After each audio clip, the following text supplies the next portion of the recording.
ये एक ऐसी दुनिया है जहां लड़के और लड़कियों का रेशियो सीधा 1:1000 है। क्या इतने में ही तुम्हारी हो गई? मुझे जाने दो। मर्दों को ज्यादा से ज्यादा बच्चे पैदा करने के लिए एनकरेज करने के लिए कानून ने छूट दी है कि हर आदमी 10 वाइव्स और 50 कॉन्क्यूबाइंस रख सकता है। वाइव्स को लड़के के साथ सिविल सिस्टम में ऑफिशियली रजिस्टर करना पड़ता है और एक legally binding marriage contract sign करना होता है। वहीं कॉन्क्यूबाइंस को रजिस्टर करने की जरूरत नहीं है, बस दोनों को एक कोहैबिटेशन अग्रीमेंट साइन करना होता है। कानून के मुताबिक हर आदमी 10 ऑफिशियल वाइव्स और 50 कॉन्क्यूबाइंस रख सकता है। मैं पहले क्या ही बेकार जिंदगी जी रहा था। मुझे 10 लड़के लाकर दो, क्या पत्नी चाहिए? मेरी बेटी 28 साल की है, फॉरेन रिटर्न एलीट है और उसकी ईयरली सैलरी 5 मिलियन है। बस तुम एक बार हाँ बोल दो, हाई सिटी में एक घर और साथ में 3 मिलियन का दहेज तुरंत तुम्हारे पास आ जाएगा। सु वान रू की खूबसूरती मेरी पिछली जिंदगी में कम से कम 10 मिलियन फॉलोअर्स वाली किसी टॉप टियर इन्फ्लुएंसर जैसी है। लाइव स्ट्रीम पर 1 मिलियन डोनेट करने के बाद भी शायद ही कोई उससे ऑफलाइन मिल पाता। लेकिन अब सिचुएशन बिल्कुल ऑपोजिट है। लड़के और लड़कियों का रेशियो गिरकर 1:1000 के डरावने लेवल तक पहुंच गया है। सारे लड़के अब वीआईपी बन चुके हैं और आम लड़कियों की पहुंच से बिल्कुल बाहर हैं। अगर किसी लड़की को शादी करनी है तो उसके परिवार को कम से कम 2 मिलियन से ज्यादा का दहेज तैयार रखना पड़ता है। तुम काफी हैंडसम दिखते हो तो तुम्हारी डिमांड्स हाई होना नॉर्मल सी बात है। एक काम करते हैं, मैं तुम्हें हुआंगपो रिवर के किनारे एक अपग्रेडेड किया हुआ घर दूंगी और शादी के दिन सीधा पोर्श 911 की चाबी तुम्हारे हाथों में दूंगी। कैसा रहेगा? बस तुम मेरी बेटी से शादी कर लो, तुम्हें काम करने की कोई जरूरत नहीं है। तुम बस रोज घर पर बैठकर गेम खेलना। अगर मेरी बेटी ने तुम्हारे साथ बुरा बर्ताव किया तो हम उसे नहीं छोड़ेंगे और कोर्ट तो उसे बिल्कुल भी नहीं बख्शेगा। जब से मर्दों की गिनती कम हुई है, गवर्नमेंट ने मेल राइट्स प्रोटेक्शन लॉ लागू कर दिया है। इस लॉ के आर्टिकल 27 के हिसाब से शादी के बाद अगर लड़की मर्द को मेंटल स्ट्रेस देती है, जिसमें ऊंची आवाज में बात करना या कोल्ड वॉर जैसी चीजें शामिल हैं, तो साबित होने पर उसे कम से कम 15 दिन की जेल हो सकती है। गवर्नमेंट मुझे रोज 5 खूबसूरत, टैलेंटेड और स्वीट नेचर वाली सिंगल लड़कियों की प्रोफाइल भेजती है। अगर मुझे शादी करनी होती तो मैं कब का कर चुका होता। मुझे तुम्हारे रिकमेंडेशंस की जरूरत नहीं है। और हाँ, अगर तुम यहाँ से नहीं गई तो मैं पुलिस को कॉल कर दूंगा कि तुम मुझे हरास कर रही हो। अरे बेटा, मेरा वो मतलब नहीं था, मैं बस थोड़ी टेंस हूँ। आजकल लड़कियों के बीच कंपटीशन का प्रेशर बहुत ज्यादा बढ़ गया है। अगर मेरी बेटी की शादी अभी नहीं हुई तो मुझे लगता है वो जिंदगी भर किसी आदमी को छू भी नहीं पाएगी। उनके रोने की आवाज ने पार्क में मौजूद बाकी आंटियों का ध्यान खींच लिया। जैसे ही उन्हें पता चला कि यहाँ एक आजाद सिंगल लड़का खड़ा है, उन्होंने पलक झपकते ही मुझे चारों तरफ से घेर लिया। अरे बेटा, जरा मेरी बेटी को देखो, वो 18 साल की है, बिल्कुल फ्रेश और खूबसूरत। उसे तो अभी से किंग बे यूनिवर्सिटी में डायरेक्ट एडमिशन भी मिल गया है। किंग बे यूनिवर्सिटी गई भाड़ में। इतने हैंडसम लड़के के लिए मैं अपनी बेटी की तरफ से 100 मिलियन दूंगी। उस पैसे का वैसे भी क्या काम, इंसान जिंदगी में बस आराम और मजा ढूंढता है। मेरी बेटी से शादी करो और एक लग्जरी लाइफस्टाइल एंजॉय करो। मेरे सामने चल रहा यह सारा ड्रामा मेरे दिमाग का दही कर रहा था, इसलिए मैंने अपना फोन उठाया और पुलिस को कॉल करने की एक्टिंग की। हेलो, क्या यह पुलिस स्टेशन है? मुझे पीपल्स पार्क में औरतों के एक झुंड ने घेर लिया है। जेल जाने के डर से सारी आंटीज वहां से तुरंत भाग खड़ी हुईं। बस वो पहली वाली हाई सिटी की आंटी वहीं खड़ी लगातार बकबक कर रही थी। बेटा, प्लीज मेरी बच्ची के बारे में एक बार सोच लो। मैं तुम्हारे ऑफिशियल वाइफ की पोजीशन की डिमांड भी नहीं करूंगी। बस तुम मेरी बेटी को अपने नाम के साथ एक कॉन्क्यूबाइन बनाकर रख लो। क्या ये ठीक है?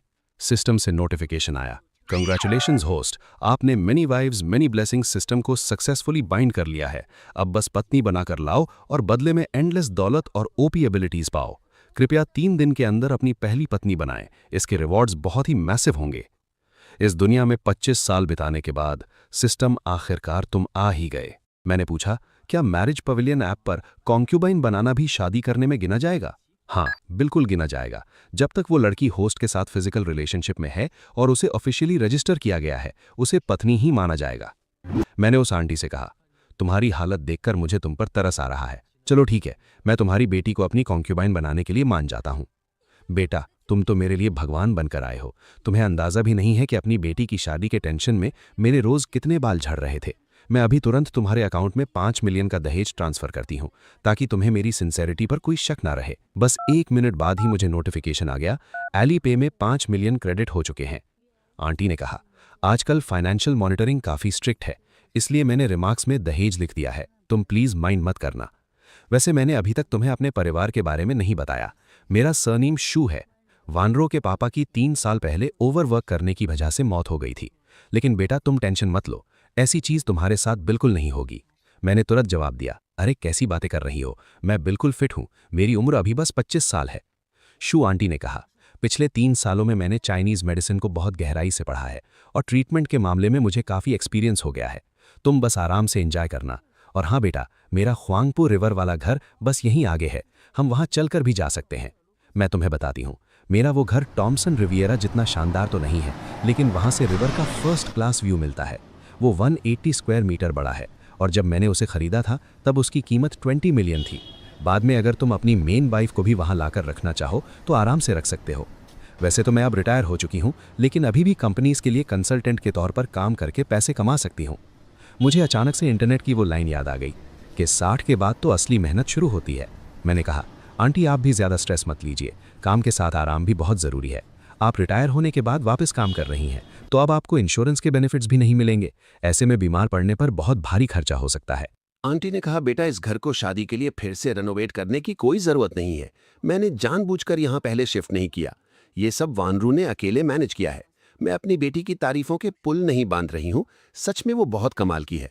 बचपन से ही मेरी स्ट्रिक्ट ट्रेनिंग की वजह से वो घर के कामों से लेकर बाहर के कामों तक सब कुछ परफेक्टली संभाल सकती है और तुम्हारे लिए जमकर पैसा भी छाप सकती है। मैंने पूछा, तुम्हारी बेटी कब आ रही है?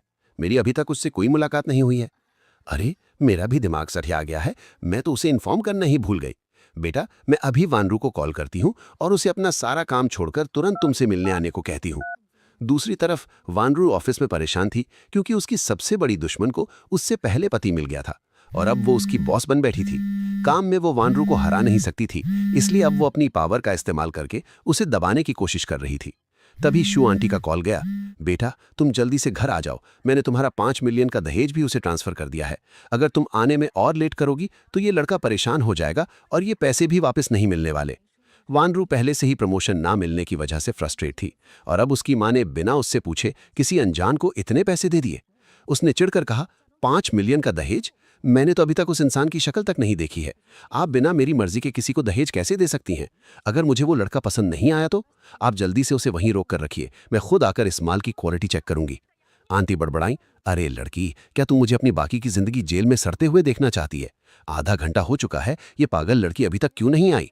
कहीं ये ब्यूटी पार्लर में स्पा करवाने तो नहीं चली गई? तभी दरवाजे से आवाज आई, माँ, कहाँ है वो आदमी जिसे आपने मेरे लिए 5 मिलियन में खरीदा है? आंटी ने मेरी तरफ इशारा किया, वो वहां बैठा है, क्या तुम सेटिस्फाइड हो? मुझे देखते ही वानरू पूरी तरह फ्लैट हो गई। उसने हड़बड़ाते हुए कहा, माँ, मुझे अचानक से पोलर बेयर का मीट खाने का मन कर रहा है। आप जल्दी से अंटार्कटिका का चक्कर लगा कर आइए, ये लीजिए मेरा कार्ड, जितना चाहे स्वाइप कीजिए। तभी पड़ोस की आंटी सूंघते हुए आई, तुम्हारे घर में कोई आदमी आया है क्या? हवा में किसी मर्द की पसीने की खुशबू आ रही है। शू आंटी टेंशन में आ गई कि कहीं सामने वाली ओल्ड सॉन्ग फैमिली की छोटी बेटी, जो काफी क्यूट और अमीर है, मुझे उनसे छीन न ले। शू आंटी ने बात पलटते हुए कहा, अरे नहीं, ऐसा कहाँ, मेरी बेटी की अभी अभी एक शादी की बात टूट गई है, बस उसी वजह से वो घर पर रो रही है। पड़ोसन ने ताना मारा, हाँ ये भी सही है, तुम्हारी बेटी अब 28 साल की हो गई है, उसके लिए लड़का ढूंढना कोई आसान काम थोड़ी है। मैंने वानरू से सीधा पूछा, तुम्हारी माँ ने अभी मुझसे बात की थी कि तुम मेरी कॉन्क्यूबाइन बनोगी, क्या तुम्हें इससे कोई प्रॉब्लम है? सच कहूं तो सू वानरू जैसी लड़की को ऑफिशियल वाइफ की पोजीशन ना देना उसके साथ नाइंसाफी है, लेकिन अगर मैंने तुरंत उसे वाइफ बना लिया तो आगे इंटरनेट पर खुलकर खेलने का मौका नहीं मिलेगा, इसलिए मुझे सब कुछ स्टेप बाय स्टेप करना होगा। वानरू ने शर्माते हुए कहा, मुझे मंजूर है, बस पता नहीं आपकी बाकी की पत्नियां मुझे एक्सेप्ट करेंगी या नहीं। उसे लगा कि चूंकि जियांग चैन उसे कॉन्क्यूबाइन बना रहा है तो पक्का मैंने पहले ही 10 पत्नियां रख ली होंगी। मैंने साफ किया, मेरी अभी तक शादी नहीं हुई है, तुम ही सबसे पहली हो, तो अगर तुम तैयार हो तो मैं मैरिज पवेलियन ऐप पर तुम्हें ऐड कर लेता हूँ। वानरू ने मन ही मन सोचा, इतना हैंडसम लड़का और अभी तक सिंगल है, इसका मतलब मैं कोई कॉन्क्यूबाइन नहीं बल्कि इसकी मेन वाइफ बनने वाली हूँ। अगर मैं अपना बेस्ट परफॉर्मेंस दूं तो देर सवेर प्रमोट होकर जियांग चैन की ऑफिशियल मेन वाइफ तो बन ही जाऊंगी। ऐप पर मेरी तरफ से प्रोसेस बहुत ही सिंपल था, लेकिन लड़कियों के लिए ये बहुत झंझट वाला काम है। सू वानरू को सिर्फ रिक्वेस्ट एक्सेप्ट ही नहीं करनी थी, बल्कि उसे ये भी सीखना था कि शादी के बाद पति की देखभाल कैसे करनी है। अगर उसने एग्जाम में एक भी गलत जवाब दिया तो वो मेरी कॉन्क्यूबाइन बनने का मौका हमेशा के लिए खो देगी। मैंने कहा, मुझे नहीं पता था कि तुम लड़कियों के लिए प्रोसेस इतना कॉम्प्लेक्स होता है। मुझे लगा बस अग्री पर क्लिक करने से काम हो जाएगा। मैंने भी पहली बार कॉन्क्यूबाइन बनाई है, इसलिए मुझे इस प्रोसेस का कोई आइडिया नहीं था। वानरू ने सफाई दी, आजकल ऐसी बहुत सी मतलबी औरतें हैं जो शादी के बाद पूरी तरह से बदल जाती हैं। वो पूरा दिन बस घर की साफ सफाई में लगी रहती हैं और उन्हें अपने पति के पैर दबाने या मसाज करने की कोई परवाह नहीं होती। इसलिए अच्छा है कि गवर्नमेंट हमारे लिए इतने स्ट्रिक्ट रूल्स रखती है। 1:1000 के इस जेंडर रेशियो में सिर्फ घर का काम जानने वाली औरतें सच में आउट ऑफ ट्रेंड हो चुकी हैं। मैंने पूछा, इसमें और कितना टाइम लगेगा? वानरू बोली, अगर स्पीड अच्छी रही तो 50 मिनट, वरना 1.5 घंटा तो लग ही जाएगा। मैंने उसे याद दिलाया। क्या कॉन्क्यूबाइन बनने के लिए 2 लाख लॉन्ग कॉइन्स को सिक्योरिटी डिपॉजिट के तौर पर देकर एग्जाम स्किप करने का ऑप्शन नहीं होता? तुम पहले डिपॉजिट पे कर दो, बाकी चीजें हम बाद में देख लेंगे। वानरू को लगा कि जियांग चेन उसकी परवाह कर रहा है और नहीं चाहता कि वो इस फालतू एग्जाम में अपना टाइम वेस्ट करे। उसने दिल में कसम खाई, मैं बाद में अकेले में इन सारे डॉक्यूमेंट्स को अच्छे से पढ़ूंगी ताकि मेरे पति को कभी मुझसे कोई शिकायत ना हो। तभी सिस्टम का मैसेज आया, कंग्रेचुलेशंस होस्ट, आपने सू वानरू को सक्सेसफुली अपनी कॉन्क्यूबाइन बना लिया है। रिवॉर्ड्स दिए जा रहे हैं। सिस्टम ने डिटेक्ट किया है कि सू वानरू की खूबसूरती बहुत ही आउटस्टैंडिंग है और वो एक्सट्रीम टियर लेवल की है। मैंने चौंक कर कहा, तुम ये क्या कर रही हो? वानरू मेरे करीब आई और गहरी सांस लेते हुए बोली, क्या ये एक असली मर्द की खुशबू है? मुझे ये बहुत पसंद आई। अभी तो बस 15 मिनट ही हुए थे। क्या ये शू आंटी वापस आ गईं? वो तो एंटार्क्टिका पेंगुइन खरीदने गई थी ना? दरवाजा खोलते ही वानरू ने पूछा, क्या आप लोग मुझे ढूंढ रहे थे? बाहर पुलिस खड़ी थी। ऑफिसर ने कड़क आवाज में कहा, हम तुम्हें नहीं तो क्या तुम्हारे आदमी को ढूंढने आए हैं? बाहर खड़े होकर बात करना ठीक नहीं होगा, हमें अंदर आने दो। तुमने अभी जो कोहैबिटेशन एग्रीमेंट साइन किया है, हमें कानून के हिसाब से उसकी इन्वेस्टिगेशन करनी है। पुलिस ऑफिसर मुझे देखकर हैरान रह गई। क्या आप मिस्टर जियांग चेन हैं? उसने मन में सोचा, वाह, ऐसा सदी का सबसे हैंडसम और परफेक्ट आदमी मैंने आज तक नहीं देखा। उसने मुस्कुराकर कहा, आपको खड़े होने की जरूरत नहीं है, आप बैठिए। हम बस यहाँ कुछ बेसिक सवाल पूछने आए हैं। मैंने अभी तक अपना इंट्रोडक्शन नहीं दिया है। मैं हुआंगपो डिस्ट्रिक्ट पुलिस स्टेशन की चीफ हूँ और मेरा नाम लियू यान है। मैंने मन में सोचा, कहीं ऐसा तो नहीं कि पुलिस को लग रहा है कि मैंने करोड़ों का दहेज लिया है और वो मुझे लेक्चर देने आए हैं। लियू यान ने वानरू की तरफ सख्त नजरों से देखा और पूछा, मैं तुमसे पूछती हूँ, क्या तुमने मिस्टर जियांग को डराया, धमकाया या उन्हें लालच देकर ये कोहैबिटेशन एग्रीमेंट साइन करने पर मजबूर किया है? तुम्हारी उम्र 28 साल हो चुकी है और तुम दिखने में भी काफ़ी एवरेज हो, तो तुम किसी बुढ़े से शादी क्यों नहीं कर लेती? मिस्टर जियांग हमारे देश, हमारे शहर और हमारे डिस्ट्रिक्ट के सबसे बेहतरीन मर्दों में से एक हैं। तुम्हारी क्या औकात जो तुम इनकी बराबरी कर सको? फिर लियू यान बड़ी ही सॉफ्ट आवाज में मुझसे बोली, मिस्टर जियांग, क्या सू वालों ने आपको किसी भी तरह से फोर्स करके ये एग्रीमेंट साइन करवाया है? अगर आपको खुलकर बोलने में कोई अनकंफर्टेबल फील हो रहा है तो आप बस अपनी आंखें झपका सकते हैं। हम आपके लिए देश की सबसे प्रोफेशनल लीगल टीम हायर करेंगे ताकि ड्रैगन कंट्री के एक हाई क्वालिटी मेल होने के नाते आपके सारे राइट्स प्रोटेक्ट किए जा सकें। शू आंटी जो अभी वापस आई थी, उसने मन में सोचा, सत्यानाश, पक्का मेरी बेटी ने इतने सालों से किसी आदमी को नहीं देखा था तो उसने जल्दबाजी में जोर जबरदस्ती कर ली होगी। अब तो गए काम से। हे भगवान, मैंने उसे इतना अच्छा लड़का ढूंढ कर दिया था, वो बस और थोड़ा कंट्रोल क्यों नहीं कर पाई? आंटी हड़बड़ाते हुए बोली, पुलिस मैडम, हमारी फैमिली बहुत शरीफ है, मेरे दादाजी ने तो जंग में दुश्मनों को भी मारा है। तभी पड़ोसन सॉन्ग आंटी भी मजे लेने वहां पहुंच गई। उसने ताना मारते हुए कहा, अरे, तुमने तो कहा था कि तुम्हारी बेटी की शादी टूट गई है, तो अपनी कमी सुधारने के बजाय तुम लोग एक मासूम लड़के के साथ जबरदस्ती करने पर उतर आए। सच कहा है किसी ने, जैसी माँ वैसी बेटी। शू आंटी का पारा चढ़ गया। बहुत दिन हो गए थे किसी के बाल नोचे हुए। देखते हैं मेरे नाखून अभी भी इस चुड़ैल का मुंह नोचने के लायक हैं या नहीं। सॉन्ग आंटी चिल्लाई, बस बहुत हो गया। पुलिस मैडम, आप खुद देख लीजिए, जिस घर में ऐसी माँ हो वहां की बेटी कितनी संस्कारी हो सकती है। सॉन्ग आंटी ने मेरी तरफ देखा और हक्की बक्की रह गई। वाह, ये लड़का तो सच में बहुत हैंडसम है। पुलिस ने माहौल शांत करते हुए कहा, हमें शक है कि तुम्हारी बेटी ने मिस्टर जियांग को मैनिपुलेट करके एग्रीमेंट साइन करवाया है। हम बस इसी की इन्वेस्टिगेशन कर रहे हैं। अगर ये सब म्यूचुअल कंसेंट से हुआ है तो हम अभी यहाँ से चले जाएंगे। सॉन्ग आंटी ने फिर से जहर उगला। जरा इसके कपड़े तो देखो, ऐसी फालतू ड्रेस में ये इतने हैंडसम लड़के के साथ कैसे जच सकती है? पता नहीं सज धज कर किसको इम्प्रेस करने की कोशिश कर रही है। बिल्कुल बकवास। अभी हाल ही में मैंने न्यूज़ में पढ़ा था कि आजकल के लड़कों का 25 साल से बड़ी लड़कियों के लिए इंटरेस्ट रेट गिरकर सिर्फ 20% रह गया है। सॉन्ग आंटी ने पुलिस से कहा, पुलिस मैडम, पक्का इसी ने इस बेचारे हैंडसम लड़के को फंसाया है। आप प्लीज इसकी अच्छे से इन्वेस्टिगेशन कीजिए, ऐसे मुजरिमों को बिल्कुल खुला मत छोड़िए। मैंने बीच बचाव करते हुए कहा, ऑफिसर, सू वानरू और मेरे बीच जो भी हुआ है वो पूरी तरह से म्यूचुअल है। मैं अपनी मर्जी से उसके रिश्ते में आया हूं। सॉन्ग आंटी ने मुझे टोकते हुए कहा, अरे हैंडसम, मुझे तो लगता है कि पहले तुम्हें किसी टॉप हॉस्पिटल में जाकर अपनी आंखों का चेकअप करवाना चाहिए।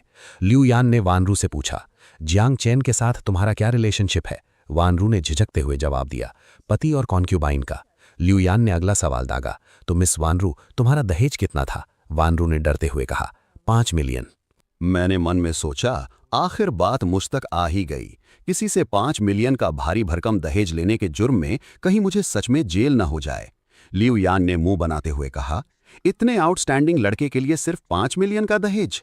तुम क्या उसे भिखारी समझकर भीख दे रही हो? पिछले हफ्ते चायकुन नाम के एक आइडल को 500 मिलियन का दहेज मिला था और मेरे लुक्स उस चायकुन नाम के आइडल को आराम से धूल चटा सकते हैं, फिर भी मुझे सिर्फ 5 मिलियन का दहेज मिला। सच में मेरे साथ कितनी बड़ी नाइंसाफी हुई है। लियू यान ने फटकार लगाते हुए कहा, तुम लोग हुआंगपू रिवर के सामने इतने बड़े लग्जरी फ्लैट में रहते हो और मिस्टर जियांग को तुमने सिर्फ 5 मिलियन दिए। तुम माँ बेटी को थोड़ी सी भी शर्म नहीं आती। मुझे समझ आ गया था कि ये पुलिस वाले यहाँ दहेज लेने के खिलाफ लेक्चर देने नहीं आए थे, बल्कि ये तो वो फरिश्ते थे जो मेरी असली कीमत समझकर मुझे इंसाफ दिला रहे थे। वान राव ने सफाई दी, मुझे इन सब बातों का कोई आइडिया नहीं था, ये सब मेरी माँ ने तय किया था। लियू यान ने सियू आंटी की तरफ देखकर ताना मारा, ओहो, तो आप थी जो पीछे से जबरदस्ती शादी करवा रही थीं। सियू आंटी ने गिड़गिड़ाते हुए कहा, ऑफिसर मैडम, मेरी बेटी 28 साल की हो गई है और आज तक वो किसी रिलेशनशिप में नहीं रही। एक माँ होने के नाते मुझे उसकी बहुत चिंता सताती थी। रोज रोज बैठकर टेंशन लेने से तो कुछ होने वाला नहीं था, इसलिए मैं खुद पार्क में जाकर कुछ अच्छे दिखने वाले लड़कों को अपनी बेटी की प्रोफाइल दिखाने लगी थी। लेकिन मैं कसम खाकर कहती हूं, मैंने कभी किसी लड़के को हरास नहीं किया। लियू यान ने मुस्कुराते हुए कहा, तुम तो बिना मारे ही अपना जुर्म कबूल कर रही हो। मिस्टर जियांग, क्या ये सच कह रही हैं? क्या इसने आपके साथ कोई जबरदस्ती की थी? अगर सियू शियू मेई ने आपके साथ जबरदस्ती की है तो इसे माँ बेटी का जॉइंट क्राइम माना जाएगा और फिर पेनल्टी के तौर पर इनकी पूरी प्रॉपर्टी जब्त हो सकती है।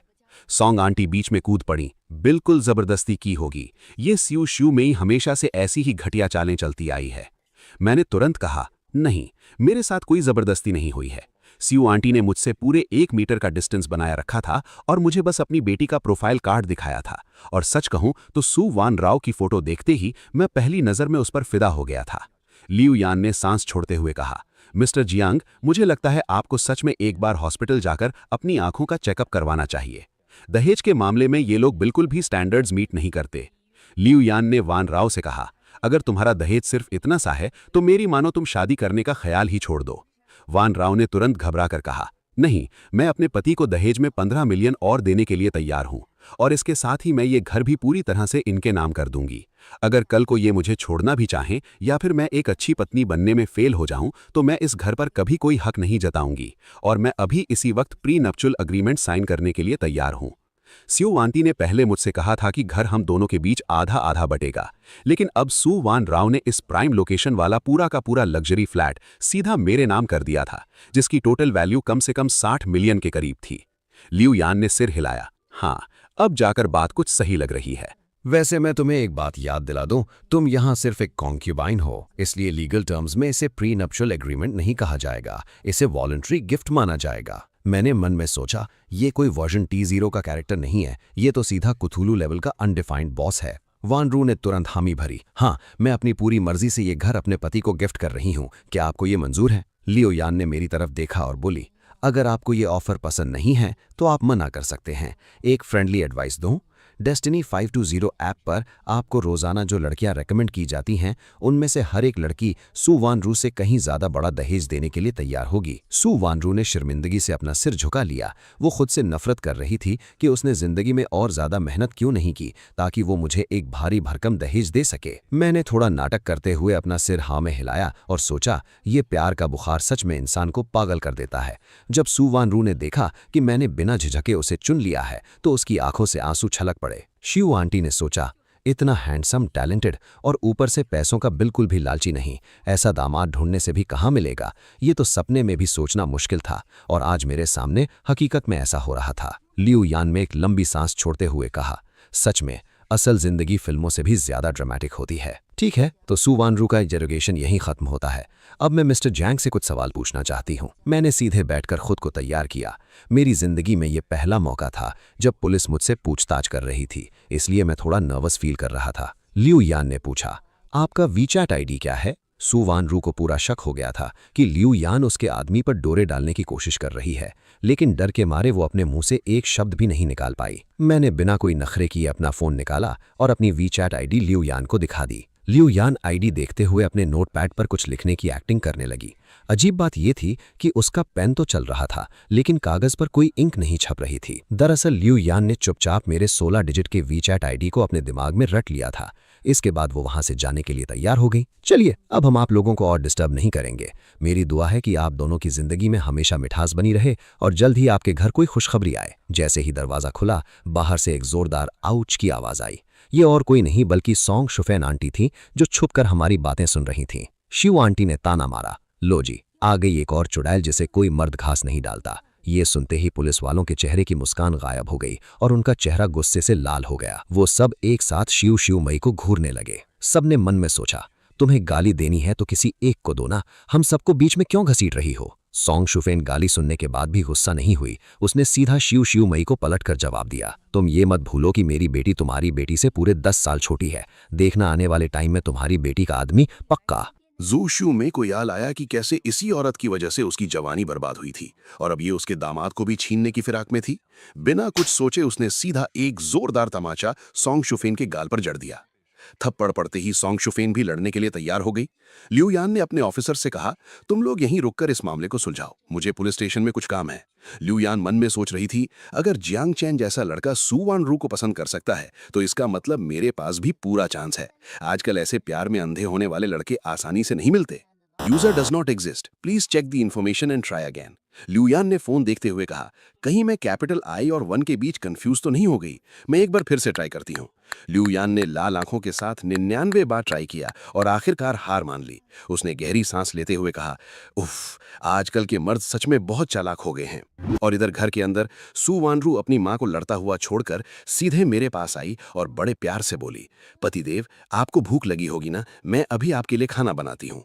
उसे अपनी मां की मदद करने में कोई इंटरेस्ट नहीं था। उसने चुपचाप जमीन पर गिरे हुए सी फूड को उठाया और किचन की तरफ बढ़ गई।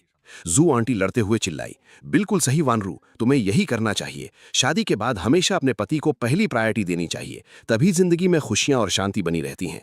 और देखो जरा, हमारा दामाद कितना सीधा है, वो बाहर जाकर पैसे उड़ाने की बजाय घर पर बैठकर खाना खा रहा है। सोंग आंटी ने लड़ते हुए मुझसे कहा, बेटा तुम मेरे घर क्यों नहीं आ जाते, मेरी बेटी। तभी पुलिस वाले ने दोनों को अलग करते हुए डांटा, बस करो तुम दोनों, तुम्हारा रोज का आमना सामना है। और भी बहुत सारे लड़के हैं दुनिया में, थोड़ा ब्रॉड माइंडेड बनो। अगर तुम लोग ऐसे ही लड़ते रहे तो तुम दोनों को ही जेल जाना पड़ेगा। पुलिस की इतनी स्ट्रिक्ट वार्निंग के बाद भी दोनों औरतें पीछे हटने को तैयार नहीं थीं। सोंग शुफेन लड़ाई में कमजोर जरूर पड़ रही थी, लेकिन उसे इसमें बड़ा मजा आ रहा था। वही बात हो गई, खेलना भी नहीं आता और खेलना भी है। वहीं दूसरी तरफ जू शू में ही अपनी पुरानी दुश्मनी का पूरा बदला ले रही थी। वो उसे इस बेदर्दी से कूट रही थी कि देखकर ही मजा आ जाए। पुलिस वाले ने थककर मुझसे कहा, मिस्टर जियांग, क्या आप प्लीज इन्हें समझाएंगे? अभी आपकी बात का इन पर ज्यादा असर होगा। मैंने सिर हिलाकर हाँ कह दिया। आखिर ये सारा तमाशा मेरे ही वजह से शुरू हुआ था। मैं चुपचाप सोंग शुफेन के पीछे गया और उसके दोनों हाथ पीछे से कसकर पकड़ लिए। फिर मैं सुलह कराने की एक्टिंग करते हुए चिल्लाया, मत लड़ो प्लीज, अब दोनों लड़ना बंद कीजिए। लेकिन असल में मैं अपनी होने वाली सास को मारने का पूरा मौका दे रहा था। थोड़ी देर पहले तक सास का पलड़ा भारी तो था, लेकिन सोंग शुफेन भी बीच बीच में उसे नाखून मार रही थी। मेरे इस तरह से उसे लॉक करने से सोंग शुफेन के सारे वीक पॉइंट्स जू शू में के सामने खुले थे। जू शू में दुनियादारी में माहिर थी। वो तुरंत समझ गई कि उसका दामाद क्या कर रहा है और उसने बिना टाइम वेस्ट किए दनादन मुक्के बरसाने शुरू कर दिए। उधर बेचारी सोंग शुफेन इतनी भोली थी कि उसे लगा मैं सच में लड़ाई रोकने आया हूं। वो मुझे दिलासा देने लगी और इसी बीच उसके चेहरे पर 2-4 थप्पड़ और छप गए। पुलिस वाले ने अपना सिर पीटते हुए कहा, इससे अच्छा तो मैं तुम्हें बुलाता ही नहीं, तुमने तो माहौल और भी खराब कर दिया। किचन से सू वॉन राव अपने पति को अपनी मां की साइड लेते हुए देखकर मुस्कुराने लगी और उसका दिल प्यार से और भी ज्यादा भर गया। पहले वो टेंशन में थी कि कहीं लड़ाई में उसकी मां को ज्यादा चोट ना लग जाए या उनके चेहरे पर खरोच ना आ जाए, लेकिन मेरे इस तरह लड़ाई रोकने के तरीके ने उसकी सारी टेंशन खत्म कर दी। सच कहा है, घर में एक मर्द का होना किसी खजाने से कम नहीं है। उसे लगने लगा कि 20 मिलियन का दहेज भी मेरे लिए बहुत कम था। अब उसे लगा कि वो किसी महंगी गाड़ी से ही इस कमी को पूरा कर सकती है। उसने सोचा, मैंने सुना है लड़कों को पोर्श 911 बहुत पसंद आती है। उसका एक लग्जरी वर्जन भी है और वो ज्यादा महंगा भी नहीं है, सिर्फ 7 मिलियन के करीब है। मुझे अपने पति के लिए वो गाड़ी जरूर खरीदनी चाहिए। ये तय करने के बाद सू वॉन राव सब्जियां लेकर वापस किचन में जाने लगी, लेकिन तभी उसे याद आया कि उसने मुझसे मेरी पसंद नापसंद तो पूछी ही नहीं। वो तुरंत वापस पलटी और अपनी आवाज को एकदम मीठा और क्यूट बनाते हुए बोली, पतिदेव, क्या आपको कोई चीज खाने से एलर्जी है? मैंने जवाब दिया, मैं खाने के मामले में नखरे नहीं करता। उसने फिर पूछा, तो क्या आपको सिचुअन, लू, कैंटनीज या हुई क्विजीन में से कुछ खास पसंद है? सच कहूं तो मुझे नहीं पता था कि इन सब डिशेस में क्या फर्क होता है। मेरे लिए खाना या तो अच्छा होता था या बुरा। मैंने कहा, जो भी अच्छा लगे बना लो, मैं सब खा लूंगा, तुम अपने हिसाब से देख लो। मेरी बात सुनकर सू वॉन राव खुशी खुशी सारा सामान लेकर किचन में चली गई। अब उसे किसी बात की टेंशन नहीं थी।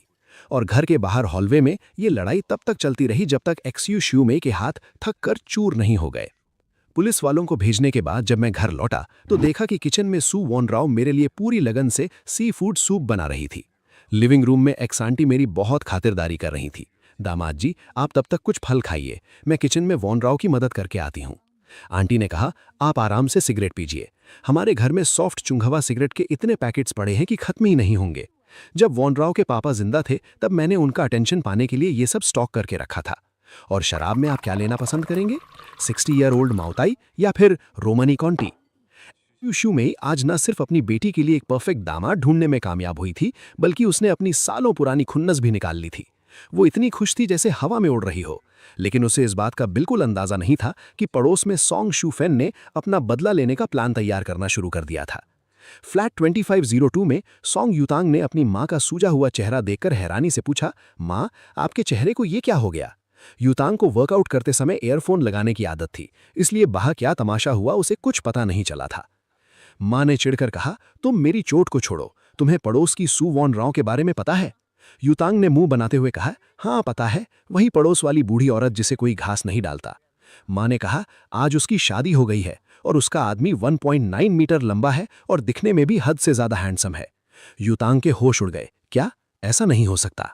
शो सू मे और सोंग शोफेन की दुश्मनी बहुत कामयाबी के साथ उनकी अगली जनरेशन में भी ट्रांसफर हो गई थी। बचपन से ही दोनों लड़कियों का एक दूसरे से कंपैरिजन किया जाता था, तो जाहिर सी बात है कि दोनों के दिलों में एक दूसरे के लिए जलन और नफरत भरी हुई थी। माँ ने कहा, अगर तुम्हें यकीन नहीं हो रहा तो जाकर बिल्डिंग के सीसीटीवी फुटेज देख लो, वो लड़का तुम्हारे फेवरेट सुपरस्टार से भी कम से कम 5 गुना ज्यादा हैंडसम है। यूतांग को लगा जैसे आसमान टूटकर उसके सिर पर गिर गया हो। वो जानती थी कि उसकी माँ कभी उससे झूठ नहीं बोलती। उसे लगा कि इस बार वो पूरी तरह से हार गई है। अपनी माँ का आदमी छीने जाने का बदला वो शायद इस जन्म में कभी नहीं ले पाएगी। वो हमेशा से सू वानरू को अपना सबसे बड़ा कंपेटिटर मानती आई थी। वो हर चीज में उससे आगे निकलना चाहती थी। उससे ज्यादा बड़े फिगर, उससे ज्यादा कर्वी बॉडी, हाइट में वो उसे हरा नहीं सकती थी, इसलिए उसने अपने क्यूट और इनोसेंट लुक्स को अपना हथियार बना लिया था। यूतांग को लगता था कि ओवरऑल देखा जाए तो वो और सू वानरू एकदम 50-50 की टक्कर पर हैं। लेकिन अब जब सू वानरू को एक ऐसा आजाद लड़का मिल गया था जो दिखने में किसी आइडल से भी ज्यादा शानदार था, तो यूतांग को अपनी हार बिल्कुल साफ नजर आ रही थी। उसकी माँ ने उसे भड़काते हुए कहा, क्या तुम इतनी आसानी से हार मान लोगी? क्या तुम उसका आदमी उससे छीनना नहीं चाहती? यूतांग की आंखें चमक उठी। सही कहा, मैंने ये पहले क्यों नहीं सोचा? मैं सू वानरू से पूरे 10 साल छोटी हूं, तो जाहिर है कि लड़के मुझे ज्यादा पसंद करेंगे। अगर वो हैंडसम लड़का उसे पसंद कर सकता है तो वो मुझ पर भी जरूर फिदा हो जाएगा। बिल्कुल, मैं सोंग यूतांग इस दुनिया की सबसे हॉट लड़की हूं। ऐसा कोई मर्द नहीं जिसे मैं हासिल ना कर सकूं। अपनी बेटी को जोश में वापस आते देख सोंग शुफेन ने अपना शातिर प्लान बताना शुरू किया। तुम कल सुबह हॉलवे में जाकर अपनी स्ट्रेचिंग एक्सरसाइज करना, और याद रखना, बिल्कुल क्यूट और इनोसेंट बनकर जाना। वो लड़का सू वानरू के मैच्योर और हॉट लुक से बहुत जल्दी बोर हो जाएगा। तब उसे तुम्हारे जैसे 2D एनिमे वाले क्यूट और मासूम लुक्स पक्का पसंद आएंगे। उधर हमारे घर में सू वानरू ढेर सारे लजीज पकवानों से सजे टेबल के पास खड़ी होकर प्यार से बोली, पतिदेव, खाना तैयार है। तभी शू आंटी ने उसे डांटते हुए कहा, तुमने अभी तक ना तो उनकी प्लेट में चावल परोसे हैं और ना ही ग्लास में शराब डाली है, और बस सीधा उन्हें खाने के लिए बुला लिया। अगर तुम इसी तरह अपने पति की देखभाल करोगी तो 3 दिन के अंदर वो तुम्हें घर से निकाल देंगे। अपनी माँ से बुरी तरह डांट खाने के बाद वानरू हड़बड़ाते हुए तुरंत मेरे लिए एक कटोरा चावल निकाला और ग्लास में रेड वाइन डाल दी। लेकिन आंटी ने फिर से टोक दिया, तुम भी ना, इतने सारे चावल देखकर क्या किसी का भी खाने का मन करेगा? अगर तुम्हारी जगह कोई और होता तो क्या वो ये सब खा पाता? ये सारा नज़ारा मेरे सामने चल रहा था। भले ही मैं एक मॉडर्न दुनिया में था, लेकिन मुझे बिल्कुल किसी राजा महाराजा वाली फीलिंग आ रही थी। शू सू मेई ने मेन कुर्सी को पीछे खींचा और मुझे बैठने का इशारा किया। मैंने भी बिना कोई नखरा किए इस नई सिस्टम और दुनिया के मजे लेने शुरू कर दिए। उस शानदार रोजवुड के डाइनिंग टेबल पर एक तरफ सिचुआन स्टाइल की स्पाइसी क्रॉफिश रखी थी, जिसकी खुशबू से ही मेरे मुंह में पानी आ रहा था, और दूसरी तरफ स्कैलियन रोस्टेड सी कुकम्बर रखा था, जिसकी गहरी और मसालेदार महक पूरे कमरे में फैल रही थी। ये सब देखकर मेरे मुंह में पानी आ रहा था। मैंने सामने रखी 60 साल पुरानी माओटाई शराब की खुशबू को इग्नोर किया और सीधा चॉपस्टिक्स उठाकर खाना शुरू कर दिया। इसका टेस्ट सच में लाजवाब था। मैं तो खाने के मजे ले रहा था, लेकिन पास खड़ी जू शू मेई और सू वानरू की धड़कनें तेज हो रखी थी। खासकर वानरू की हालत खराब थी। वो डर रही थी कि अगर मैंने खाने को लेकर जरा सा भी मुंह बनाया तो उसकी तो शामत आ जाएगी।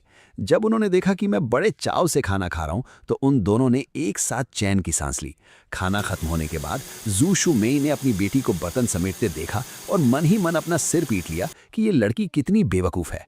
उसने कहा, काफ़ी रात हो चुकी है, तुम जल्दी जाओ और जियांग चेन को नहलाने की तैयारी करो। और हाँ, चेक कर लेना कि घर में कौन सा एसेंशियल ऑयल रखा है। अगर नहीं है तो तुरंत फ़ोन से ऑर्डर करो ताकि डिलीवरी वाला जल्दी ले आए। ये सुनते ही वानरू चौंकी, अरे हाँ, मैं तो ये भूल ही गई थी। जियांग चेन की औरत होने के नाते मेरी मसाज स्किल्स बाहर की किसी भी प्रोफेशनल स्पा वाली से ज़्यादा अच्छी होनी चाहिए, ताकि मेरा आदमी कभी बाहर किसी और के पास ना जाए। वानरू ने पूछा, माँ तो आज आप कहाँ सोएंगी? माँ ने जवाब दिया, तुम मेरी चिंता मत करो, मैं कहीं भी सो जाऊंगी, लेकिन यहाँ बिल्कुल नहीं। तुम अपना टाइम बर्बाद मत करो और जल्दी जाकर जियांग चेन की सेवा करो। थोड़ी ही देर बाद वानरू लाल चेहरे के साथ मेरे पास आई और मुझे अपने साथ चलने का इशारा किया। मैं भी कहाँ पीछे हटने वाला था। मैंने खुशी खुशी उसका इनवाइट एक्सेप्ट कर लिया।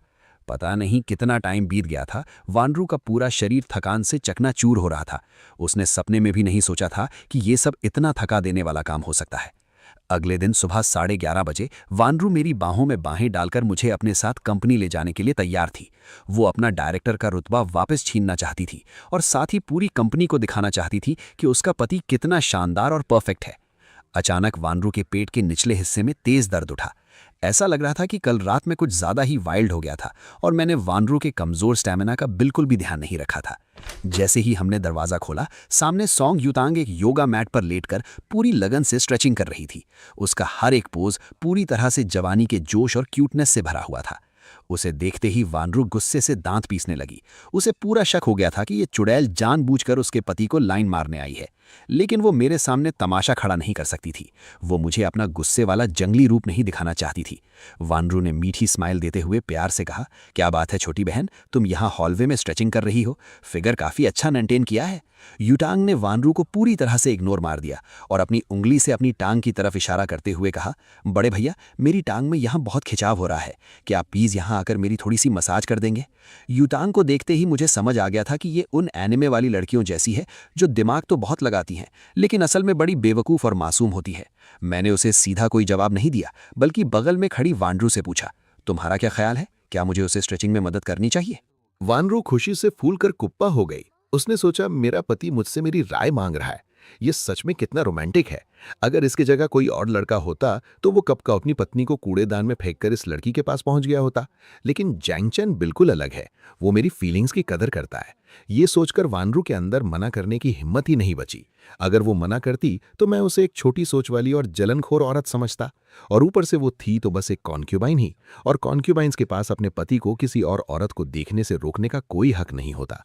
भले ही वो अंदर से बुरी तरह जल भुन रही थी, लेकिन फिर भी उसने अपने चेहरे पर एक प्यारी सी स्माइल चिपका ली। उसने कहा, लगता है युतांग ज्यादा थक गई है, पतिदेव आप जाकर उसकी मदद कर दीजिए। युतांग मन ही मन खुश होने लगी। मम्मी का प्लान सच में काम कर गया।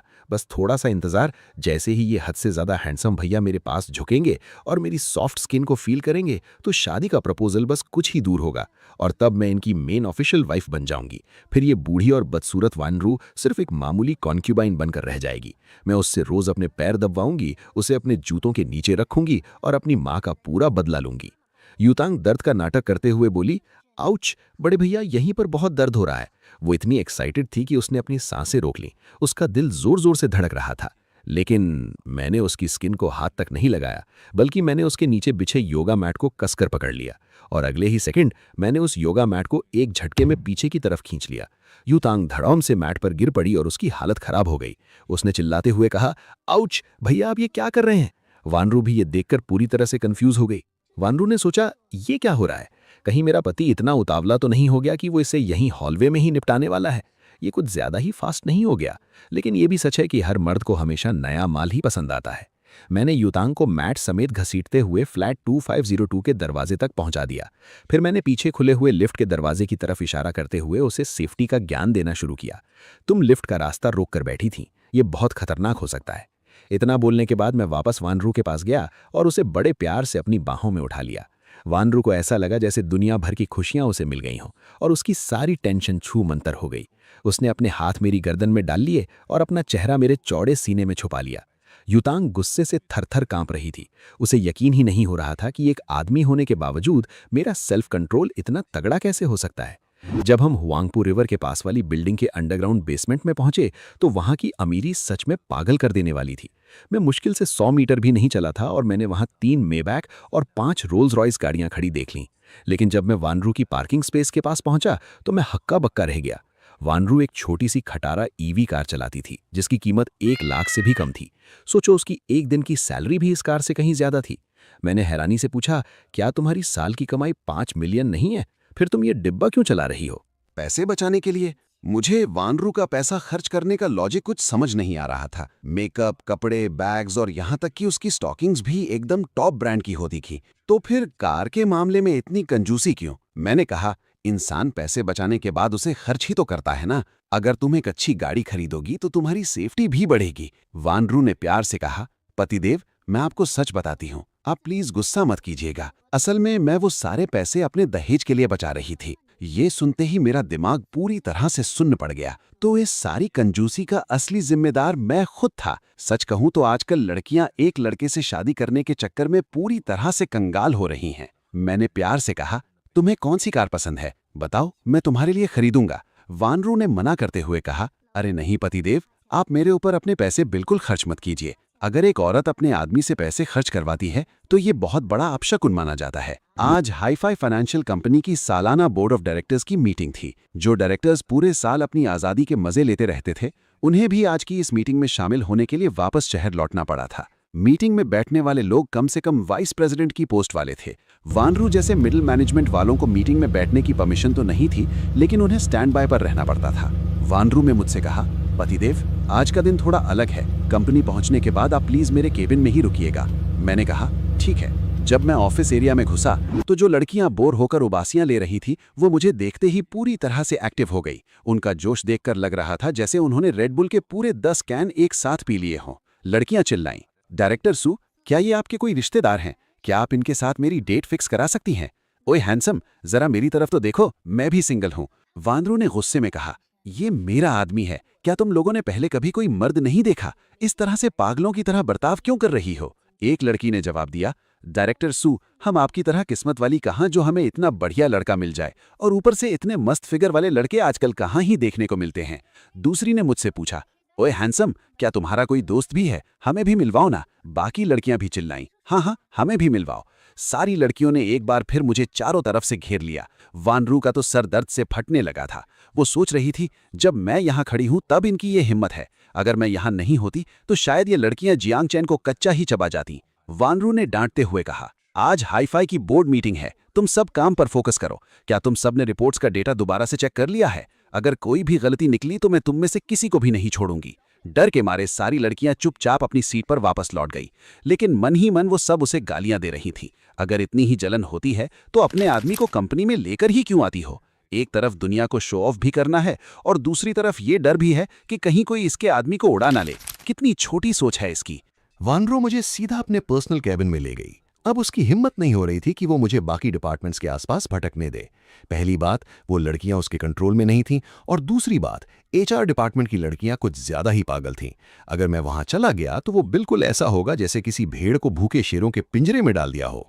वानरू ने कहा, पतिदेव, आप बस थोड़ी देर यहां मेरा इंतजार कीजिए, मैं HR डिपार्टमेंट की हेड को बुलाकर लाती हूं। लेकिन उसे अभी भी मुझ पर खतरा मंडराता दिख रहा था, इसलिए उसने अपनी ड्रॉर से एक मास्क निकाला और मेरे चेहरे पर लगा दिया। उसने प्यार से कहा, पतिदेव, प्लीज थोड़ी देर के लिए ये मास्क पहने रहिए। हमारी कंपनी की लड़कियों ने लगता है सदियों से किसी आदमी को नहीं देखा है। मुझे डर है कि कहीं वो आपको डरा ना दें। मास्क पहनने के बाद मेरे चेहरे पर जो एक मिस्ट्री वाला लुक आ गया था, उसे देखकर वानरू खुद को रोक नहीं पाई और उसने आगे बढ़कर मेरे गालों पर कुछ प्यार भरे किस कर दिए।